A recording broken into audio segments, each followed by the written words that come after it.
সুবহানাল্লাহ করে বলেন না। এবার আমি বলি আপনি শোনেন, ইয়া মুহাম্মদ ইদা সাল্লাইতা ফাকুল, আল্লাহ পাক দোয়া শিক্ষা দিলেন, আপনি যখন নামাজ শেষ করবেন নামাজের পরে এই দোয়াটা পড়বেন। কে শিক্ষা দিচ্ছে দোয়া? জোরে বলেন কে? কাকে শিক্ষা দিচ্ছেন? আল্লাহ রাসূলকে। যেই দোয়া আল্লাহ শিক্ষা দিচ্ছেন, আল্লাহ রাসূলকে শিক্ষা দিচ্ছেন, ওই দোয়াটা দামি, কবুল হওয়ার বিষয়ে সন্দেহ আছে?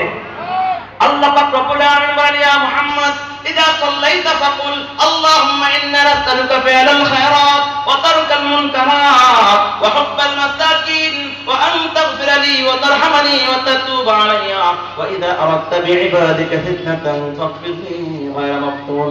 আল্লাহ আমাকে সর্বপ্রকার নেক আমল করার তৌফিক দাও, সর্বপ্রকার গুনাহ বর্জন করার তৌফিক দাও, অসহায় দরিদ্র মিসকিনের ভালোবাসা অন্তরে দাও, আমার প্রতি রহম করো, দয়া করো, ক্ষমা করো, আমার তওবা কবুল করো। দুনিয়ায় যখন ফিতনা নাযিল করতে ইচ্ছা করবেন বান্দার উপরে, যে ফিতনায় পড়ে ঈমান রক্ষা করা যায় না, ওই ফিতনায় ফেলার আগে আগে দুনিয়ার জমিন থেকে নিয়ে যাবেন। এই দোয়া শিক্ষা দিলেন কে? পাঁচ ওয়াক্ত নামাজের পরে দোয়া করার জন্য আল্লাহ তাআলা বললেন। তারপর আল্লাহ রাসূল বলতে লাগলেন দারাজাত, কারণ ফেরেশতারা দুই জিনিস আলোচনা করে, দারাজাত এবং কাফফারাত।